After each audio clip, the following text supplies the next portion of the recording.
Bienvenue visiteurs de Zodiac City. Je suis heureux de vous retrouver pour cette deuxième émission des Héros du Zodiaque.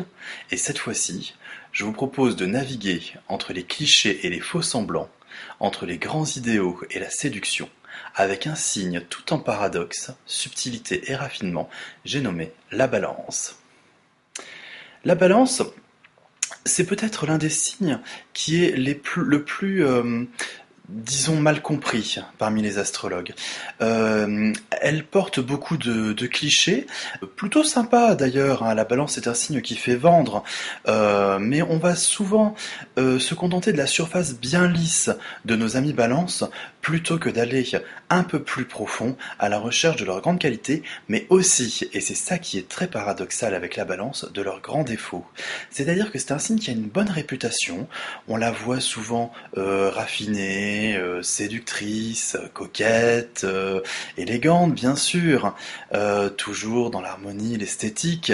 On va même rajouter les clichés, elle aime le shopping, elle aime se faire belle, elle aime les dîners mondains. Et vous voyez d'ailleurs que quand on parle d'elle, on parle souvent d'elle au féminin. On va dire que dans cette série de clichés, il ne manque plus que blonde aux yeux bleus et bien balancée, pour que on ait vraiment une caricature de la femme. Caricature pas forcément très judicieuse, puisque sur le coup, on est vraiment dans le cliché de la nénette un peu superficielle. C'est à oublier que 50% de la population balance est bien évidemment masculine, et c'est le comble des paradoxes pour un signe qui est classé parmi les signes masculins. Alors, on va pas se mentir, hein, les balances, hein. Dans ces clichés-là, il y a une part de vérité. Mais c'est toujours un petit peu plus subtil. Avec la balance, tout est toujours plus subtil. C'est-à-dire que c'est le signe de la relation à l'autre. C'est lui qui vous met en rapport avec un autre qui est votre égal, mais différent. Et la balance, elle est là pour former un équilibre, une harmonie, justement, dans cette relation. Comment ça s'appelle? Ça s'appelle la civilisation. Mais le prix à payer, quand on est autant à la recherche de l'harmonie, c'est parfois cumuler tous les clichés du milieu. C'est-à-dire que la balance, elle va adopter tous les codes du milieu dans lequel elle se trouve. Ça veut dire que même si le portrait classique de la balance, c'est un peu la bimbo blonde, parfois un peu décérébrée, ce qui est également un comble pour un signe d'air très cérébral et très intellectuel, eh bien, de temps en temps, vous allez rencontrer le mec complètement bourru, macho, militaro, fouteux, buveur de bière, toujours en jogging, et pourtant vous allez être en face d'un balance, pas d'un bélier. Tout simplement parce que ce monsieur balance-là aura adopté, malgré lui bien évidemment, tous les codes du milieu machiste dans lequel il a été éduqué. Mais tout ça, ce n'est vraiment pas rendre justice à notre signe. Et d'ailleurs, justice, c'est vraiment l'un des mots balance. Et quand on parle de héros, parler de justice, c'est peut-être déjà très intéressant. C'est un signe qui est beaucoup plus profond. Oui, la balance est le signe de la rencontre, comme je vous ai dit, une rencontre civilisée. Et justement, pour maintenir cette civilisation, la balance, elle va se faire le porte-parole de toutes les grandes valeurs actuelles qu'on a bien du mal à inculquer à nos semblables, à nos contemporains. L'une des grandes qualités de la balance, c'est l'empathie, la capacité de se mettre à la place de l'autre et de le comprendre, tout en restant conscient qu'on n'est pas l'autre. Et cette empathie, elle va permettre les qualités de justice, de paix, d'égalité, de partage, de tolérance, également de culture et d'esthétisme. Vous voyez que c'est un tout petit peu plus profond qu'un simple rendez-vous chez le coiffeur avec la balance. Quoique, aller chez le coiffeur, aller faire du shopping, c'est déjà quelque chose d'un peu plus profond qu'on ne le croit, puisque ça veut dire se respecter suffisamment pour se rendre beau, et donc respecter l'autre. Donc je vous propose d'aller un petit peu plus loin que la surface avec nos héros balance. Je viens de décrire pour la balance le côté cliché. Et quel meilleur cliché que le cliché de la princesse. Ah oui, ça c'est un cliché récurrent, c'est bien celui-là. Elle est belle, elle est douce, gracieuse, sereine, elle chante avec les oiseaux, elle danse avec les lapins et attend gentiment le prince charmant. C'est l'amour.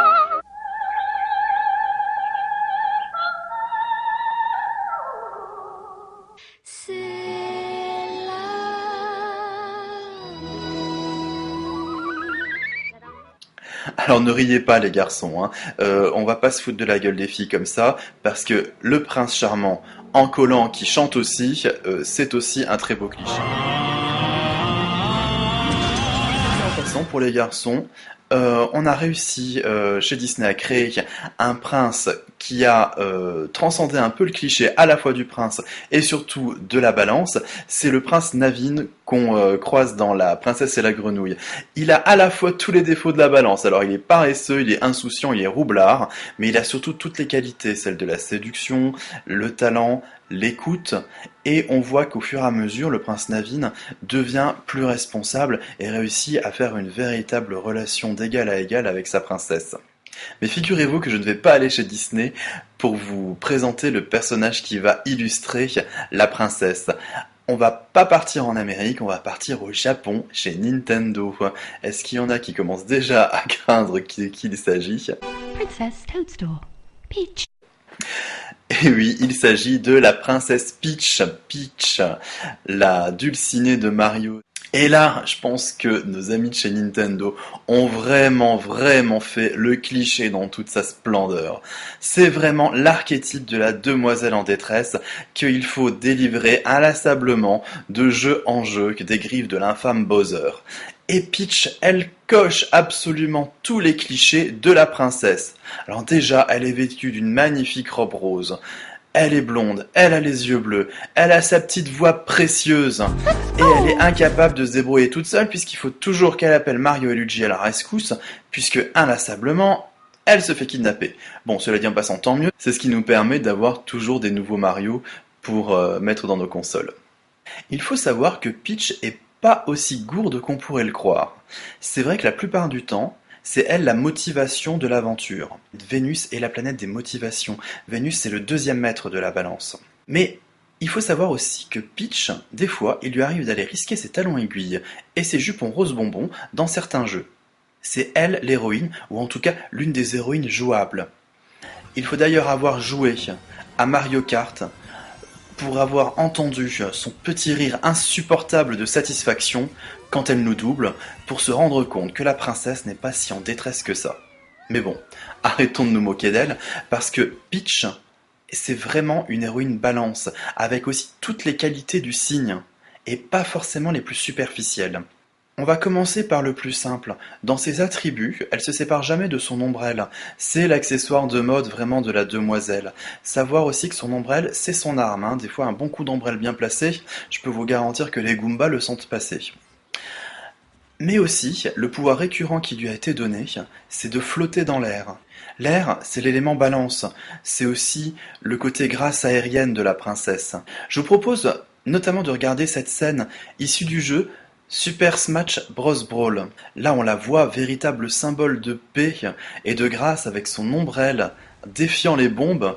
On a vraiment l'image même de la paix, de la civilisation face à la guerre. Dans cet extrait, on voit ici Sheik et Fox qui se battent suite à un malentendu. Et la Peach, qu'est-ce qu'elle fait? Elle arrive et elle leur tend une tasse de thé. Elle stoppe l'affrontement avec juste une tasse de thé. Ça paraît un petit peu ridicule sur le moment, mais comprenez un petit peu la profondeur de ce qui se dégage de ce geste-là. Ça veut dire que c'est une allégorie de la conciliation, de l'apaisement, autour d'un simple geste civilisateur représenté par cette tasse de thé. La balance, elle nous fait comprendre qu'une marque de sympathie, un geste de politesse, la civilité tout simplement, ça permet de résoudre mieux les problèmes qu'un gros bourre-pif. Et en ça, on voit quand même que la princesse Peach, c'est une vraie héroïne et pas juste la demoiselle en détresse.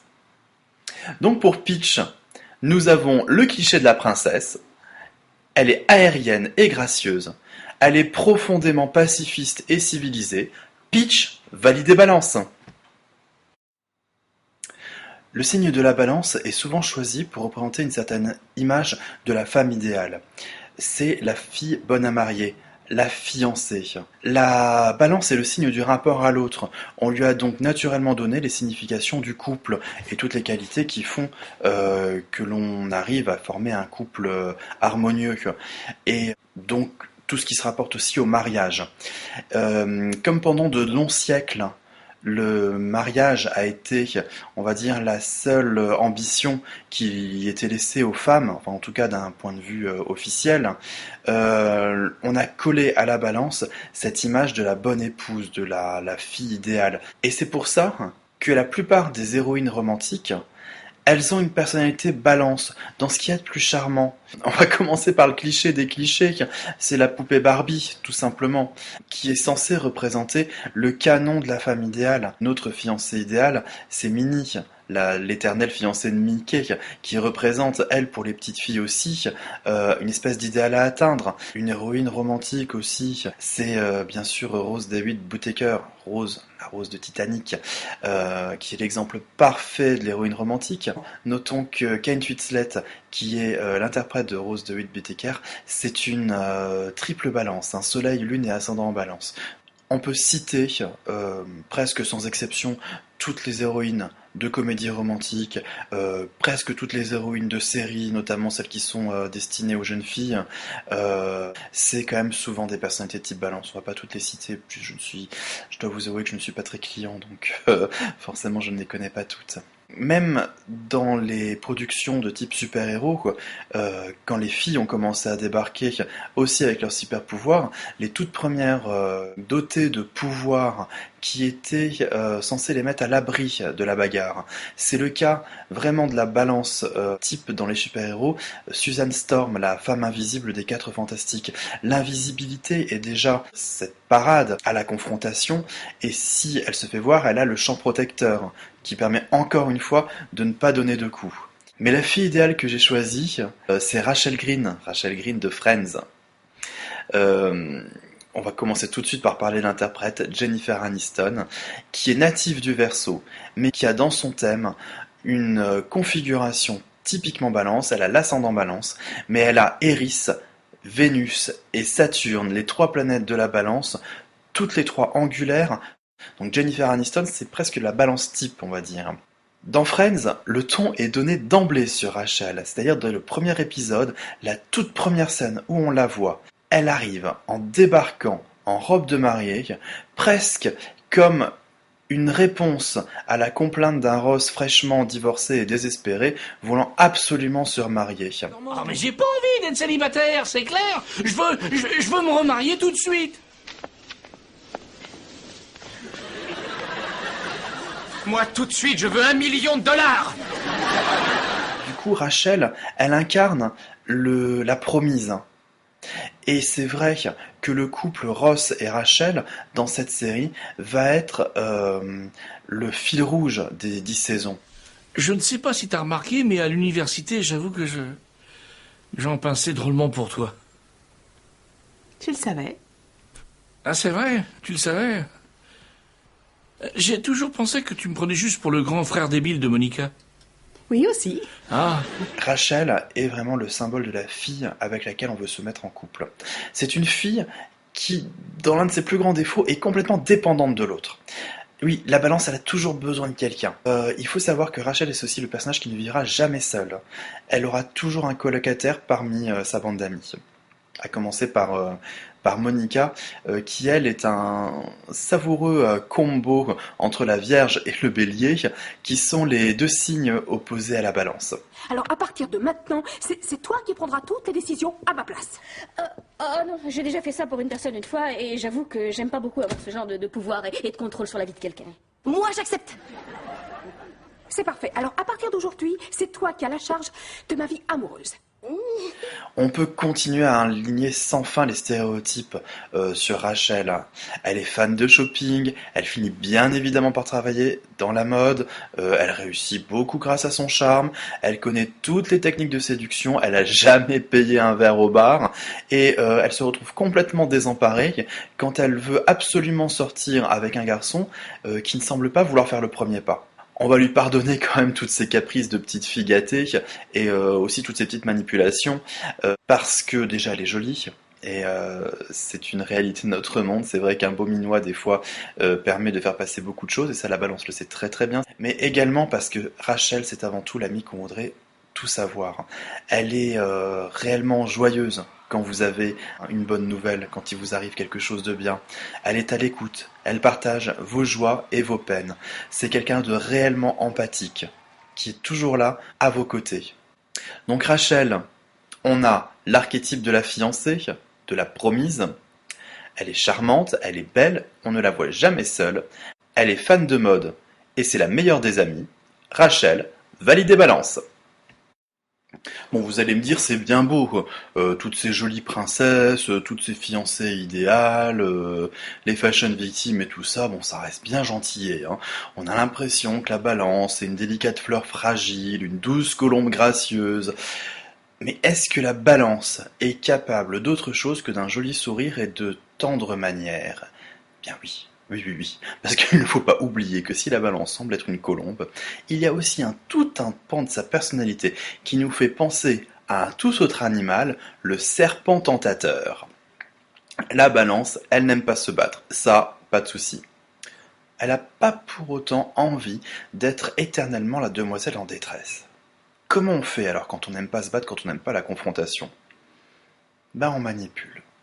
On va aller avec les douces paroles, les sourires mielleux, l'art de la séduction, et surtout, quand on parle, on apprend des choses, on apprend des rumeurs, on fait son petit carnet d'informations, qui a dit quoi sur qui, et ça coûte cher. C'est donc là que vient un autre personnage classique des œuvres de fiction, l'intrigante. C'est un personnage qui est souvent classé parmi les vilains en fait, hein. L'intrigante, elle va naviguer justement avec aisance dans les eaux troubles de la société. Elle est mondaine et séductrice. Elle arrive à collecter toutes les informations qu'elle va faire payer très très cher et qu'elle va utiliser à sa guise, de façon à faire le plus de mal possible. On pense ensuite à Milady dans Les Trois Mousquetaires, qui est vraiment le personnage balance type négatif, hein. On a beaucoup de mal des fois à envisager la balance sous son aspect mauvais. Milady en est vraiment une incarnation. Un personnage plus secondaire d'une série pas forcément très connue qui est Marvel Agent of Shield, c'est Rena. Alors, je vous la cite parce que si vous avez vraiment l'occasion de voir cette série-là, vous aurez vraiment un personnage balance type. Elle est jouée par une très très belle actrice qui va incarner à merveille la capacité à manipuler les autres. Quand elle arrive, on sait qu'il y a un coup tordu qui va se passer. Ils ont poussé le détail jusqu'à lui attribuer une manie vestimentaire. Rena est toujours habillée d'une robe à fleurs. Vraiment le comble de l'élégance, le comble du chic. C'est pour ça que si vous avez l'occasion de voir cette série, intéressez-vous à ce personnage qui est réellement une belle illustration de la balance. Ce qui est intéressant justement avec ces personnages, et même Milady et Rena ne font pas exception à la règle, c'est qu'elles viennent allègrement entre le bien et le mal. Et ça, la balance est le signe de l'ambiguïté. Tout simplement parce que pour la balance, il n'y a pas de noir et de blanc, tout est dans la nuance en fait. Même le bien et le mal peuvent s'échanger. C'est vraiment le signe du yin-yang, c'est-à-dire que dans le noir, il y a un petit peu de blanc, dans le blanc, il y a un petit peu de noir, et en fait, une fois qu'on a compris tout ça, on comprend que le monde n'est que nuance. Et l'intrigante, en fait, elle le sait très très bien, elle sait où est son intérêt. Et parfois, l'intérêt c'est d'être avec les autres, ou d'être avec l'autre camp. Mais même quand on les a à notre merci, le personnage de l'intrigante va toujours se débrouiller pour s'échapper, avec un sourire, avec une information. Et puis en fait, on ne sait jamais si on fait bien de l'achever, parce que peut-être qu'elle pourra nous rendre service plus tard. Dans les intrigantes qui réussissent, on va dire, à passer le camp des bons, on a Emma Frost, une héroïne des X-Men, surnommée la Reine Blanche, qui est un personnage extrêmement ambigu. Une magnifique séductrice, une très belle blonde, et elle a en fait des talents psychiques un peu comparables au professeur Xavier, qui vont lui permettre de manipuler dans le cas où sa séduction ne suffirait pas. Dans la série Game of Thrones, une balance typique, c'est Marjorie Tyrell, qui est jouée par l'actrice Nathalie Dormer. Marjorie, elle veut être reine. Donc pour ça, elle va de roi en roi, parce que comme la mortalité est assez forte dans Game of Thrones, il lui faut trouver donc le roi qui va survivre et puis jusqu'à avoir la couronne. Et elle arrive à se faire aimer de tout le monde, même du personnage le plus infect de toute la série, l'affreux roi de Joffrey. On la voit être vraiment à l'écoute du peuple, mais il subsiste toujours le doute. Est-ce qu'elle aime vraiment le peuple? Est-ce qu'elle a vraiment envie que son peuple soit heureux? Ou alors se sert-elle justement de son image de gentille fille, de gentille princesse, pour des fins politiques? Mystère. Toujours parmi les super-héros, nous avons bien sûr Catwoman, qui est, elle, vraiment à la frontière entre le bien et le mal.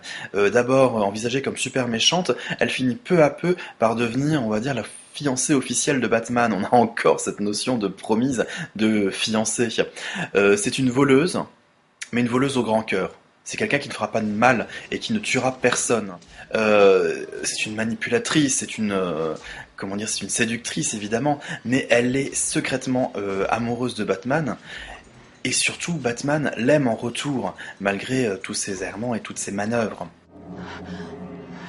Comment osez-vous, à moi qui suis une femme? Oh, je suis désolé,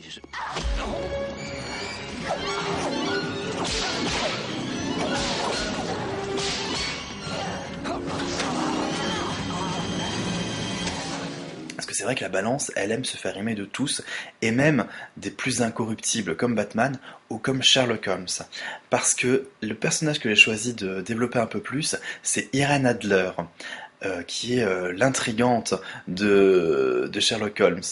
On va faire 2 petites secondes sur l'étymologie du prénom Irène, qui vient de la déesse Érinée, qui est la personnification de la paix, grande vertu chez les balances. Mais avec le nouveau maître de la balance, Eris, il faut bien comprendre que pour avoir la paix, des fois, faut maîtriser la discorde. Et ça, Irene Adler, elle l'a bien compris, puisqu'elle sait justement naviguer de l'un à l'autre. Elle sait souffler le chaud et le froid, et pour arriver à ses fins. Irène, c'est la seule qui arrive à faire fondre un peu le cœur de glace de Sherlock Holmes. Bon, déjà, elle est incroyablement belle, mais ça, Sherlock s'en fout. C'est surtout qu'elle est incroyablement intelligente. Pour Sherlock, c'est la femme la plus intelligente qu'il n'ait jamais rencontrée. Il va d'ailleurs l'appeler la femme. Comment dire, référence encore une fois à cette complémentarité que la balance apporte. Donc, belle et intelligente. Je vous propose de regarder cet extrait du deuxième Sherlock Holmes, où elle est jouée par l'actrice Rachel McAdams, et on la voit faire tomber Holmes dans ses filets en jouant justement au jeu préféré des balances, le double jeu. On va remarquer quand même que l'invitation à dîner est sincère. Donc c'était bien vous. La vraie que vos activités vous aient jeté dans le ruisseau. Colis bien curieux. Qui en est le destinataire, dites-moi? Écoutez, si nous parlions de tout ça en dînant ce soir... Et puis déjeuner aussi? Pas moi. Que diriez-vous du Savoy? À 8 heures. Ah, chic idée. Viendrez-vous sous votre vrai visage? C'est fort probable, oui. Cela fait 500 mètres que vous êtes suivi par 3 hommes doués d'intention. Tout à fait malsaines. Non.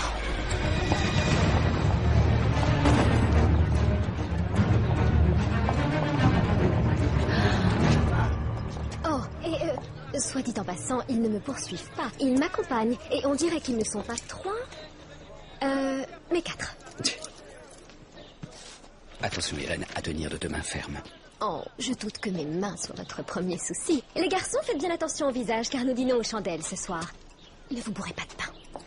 J'ai une préférence par contre pour l'excellente série Sherlock, qui est une adaptation, on va dire, du héros, donc à notre époque contemporaine, où le héros est joué par l'extrêmement talentueux Benedict Cumberbatch. Ici, Irène est jouée par l'actrice Lara Pulver, qui se fait également un peu comme Nathalie Dormer, une spécialité dans ce genre de rôle. Et là, on la voit apparaître complètement nue. C'est vraiment un coup de maître, parce que en étant nue, elle ne donne aucune prise à Sherlock pour l'analyser. Regardez la façon dont elle alterne les positions provocantes et les positions pudiques. On est vraiment dans tout l'art balance, dans la suggestion. Tout est dans le regard, tout est dans cet échange. Et Irène arrive ici à troubler notre Sherlock, qui se trouve absolument incapable de conclure quoi que ce soit devant la reine des intrigantes. J'ai aussi eu du thé au palais, au cas où ça intéresserait l'un de vous deux.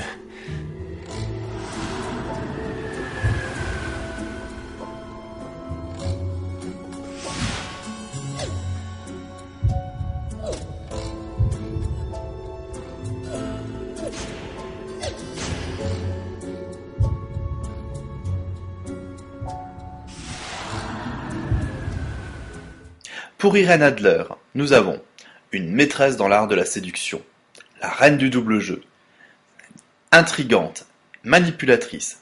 Elle reste entre le bien et le mal. Irene Adler valide et balance. Vous avez remarqué, on n'a parlé que de filles.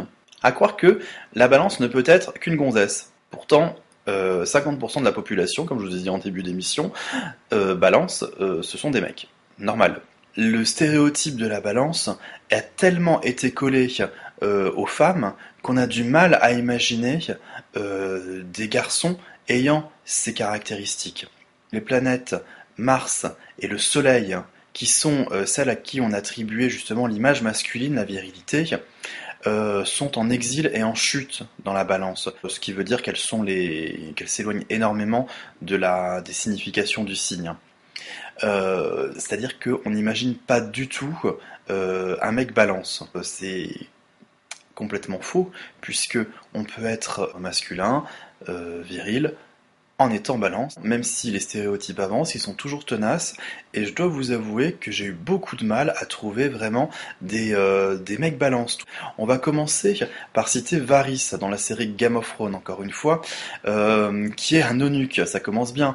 C'est comme si la signification balance châterait littéralement le personnage. Moi je dois dire que j'adore Varys, c'est un personnage extrêmement intelligent, très ambigu, mais extrêmement intéressant.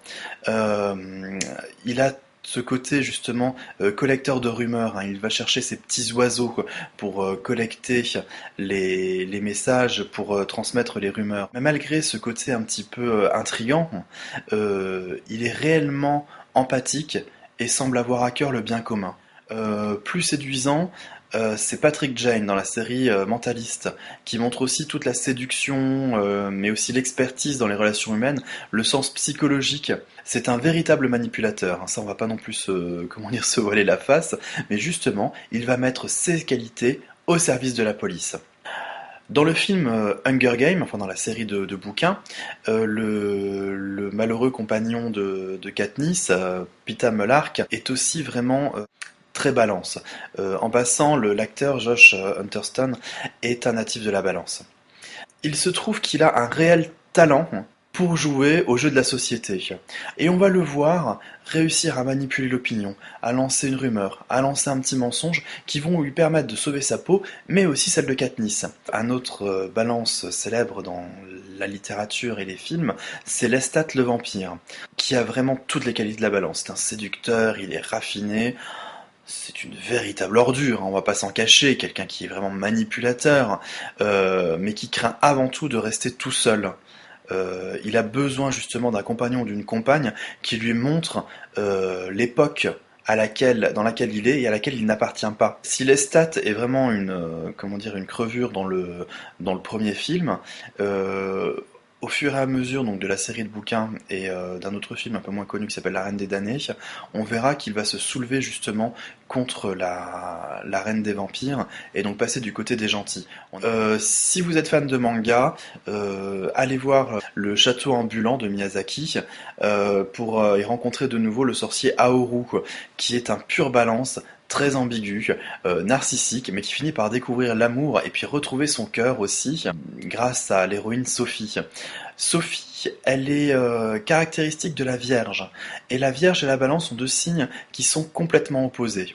Enfin, dans les mecs, on va citer Gatsby le Magnifique, qui est un roman écrit par Francis Scott Fitzgerald, qui était lui-même un natif de la Balance, et qui va décrire la vie mondaine du héros, mais surtout toutes les intrigues qui tournent autour, hein.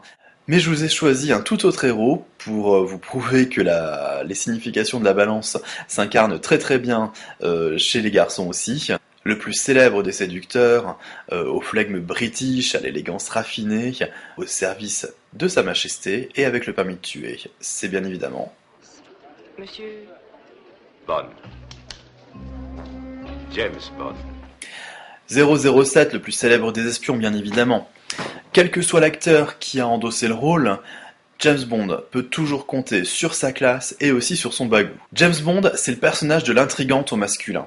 Il se sert de son charme et de son habileté au discours pour collecter les informations. Et aucune James Bond girl ne lui résiste bien longtemps.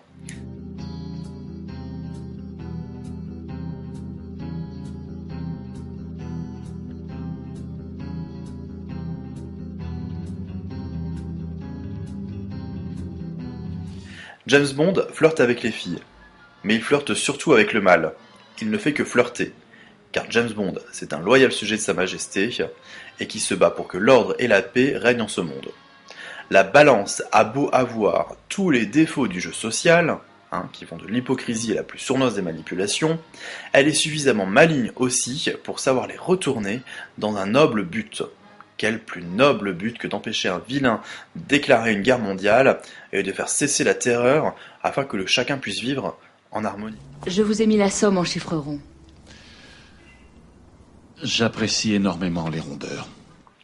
C'est en ça que la balance est un signe assez méconnu. On hésite à parler de ses défauts les plus sombres, la manipulation, l'hypocrisie, le mensonge, mais pourtant ils sont les pendants de sa grande vertu, la civilisation. On ne règle pas les problèmes de diplomatie en envoyant Rambo. On préférera nettement James Bond et ses manières raffinées, même si on n'est jamais mécontent de le voir cassaigner le méchant, mais toujours avec classe. Je vous offre la possibilité de repartir riche comme Crésus, Monsieur Bond. Oui, et moi je vous offre la possibilité de repartir la vie sauve. Si je regarde bien la situation, au strict plan bancaire, la loi du nombre n'est pas à votre avantage. Eh bien, vous oubliez peut-être de prendre en compte mes ressources secrètes.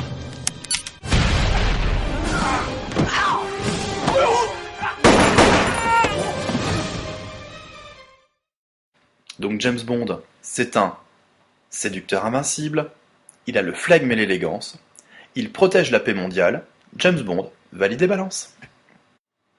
Il est temps maintenant de passer aux grands principes du signe de la balance, qui sont justement véhiculés par sa toute nouvelle planète maîtresse, Eris, le bienfait de la société, l'apprentissage du vivre ensemble, la tolérance et l'empathie dans un but de justice et d'égalité. Oui, parce qu'il faut à un moment arriver à se décoller de l'image superficielle de la balance pour découvrir les véritables significations du signe, qui sont celles justement de l'engagement civilisationnel. Et pour ce faire, on va laisser parler nos grands sages des héros modernes. J.K. Rowling, dans Harry Potter, nous en donne deux grands exemples. Le directeur de l'école le plus cool et le plus puissant de tous les temps, Albus Dumbledore. Ce vieux monsieur a compris la différence entre les lois et la justice. C'est que quand les premières sont injustes, il ne faut pas hésiter à les contourner. Grand défenseur de la tolérance et du bien commun, il peut également compter sur son bras droit, le professeur Minerva McGonagall, qui partage tous les idéaux de Dumbledore.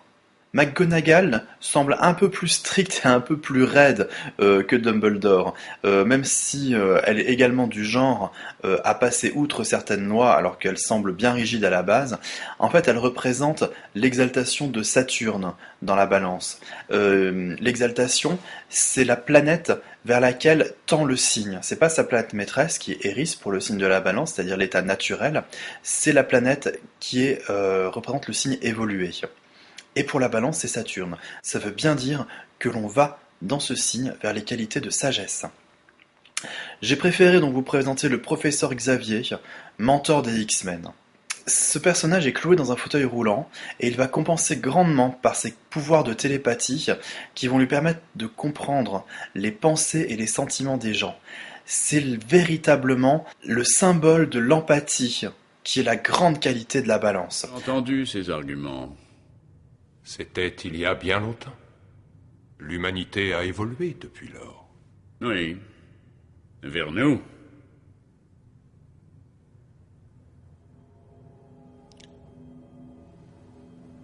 Tu fouilles là-dedans, Charles. Mais qu'est-ce que tu peux bien chercher?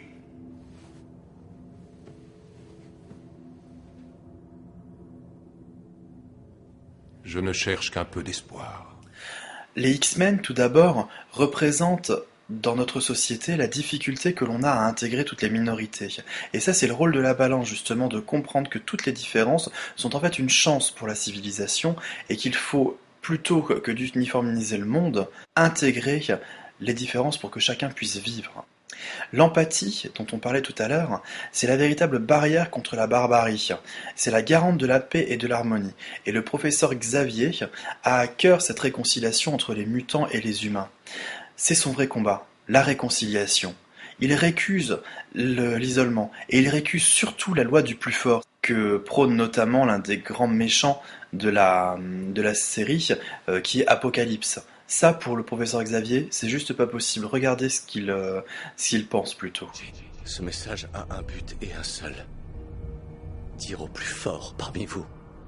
À ceux dotés des plus grands pouvoirs. Cette terre sera désormais la vôtre. Ceux dotés des plus grands pouvoirs. Protégez ceux qui n'en ont aucun. Il est là, mon message au monde. Tout comme Dumbledore, Charles Xavier est un peu manipulateur sur les bords. C'est vrai qu'avec un tel pouvoir, c'est plus facile de forcer l'autre à la paix. Encore une fois, tout est une question d'intention. Ce n'est pas son seul point commun avec Dumbledore. Professeur Xavier a également eu une amitié dans le passé très très forte avec son exact contraire, Magneto, qui lui voulait absolument la suprématie des mutants. Tout comme Dumbledore avait son amant, Grindelwald, qui lui voulait la suprématie des sorciers. Ce n'est pas du tout la philosophie du professeur Xavier, qui lui prône la raison, la voie du juste milieu. Raven, ne fais pas de nous les ennemis de l'humanité. Nous le sommes déjà, regarde autour de toi. Non, pas tous.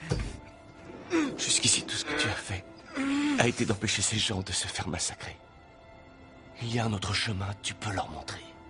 Voilà, le professeur X restera l'une des plus grandes figures de la balance, à mon sens. J'éprouve surtout une grande pitié pour le pauvre diable qui viendrait à cette école, dans un but malveillant. Il est empathique, mais manipulateur. Il accepte toutes les différences. C'est un garant de la paix et de la coopération. Professeur X, validez balance. Voilà, cette vidéo touche à sa fin, j'espère vous en avoir appris un peu plus sur le signe de la balance, j'espère vous avoir donné envie d'aller un petit peu au cinéma ou de retourner dans vos livres. Si cette vidéo vous a plu, vous me ferez un grand plaisir en la partageant, en la likant. Moi je vous attends sur Zodiac City pour parler d'astrologie, ou alors si vous voulez me consulter ou prendre des cours, n'hésitez surtout pas. En attendant que les autres signes arrivent, je vous dis à bientôt et n'oubliez pas, c'est vous votre bonne étoile.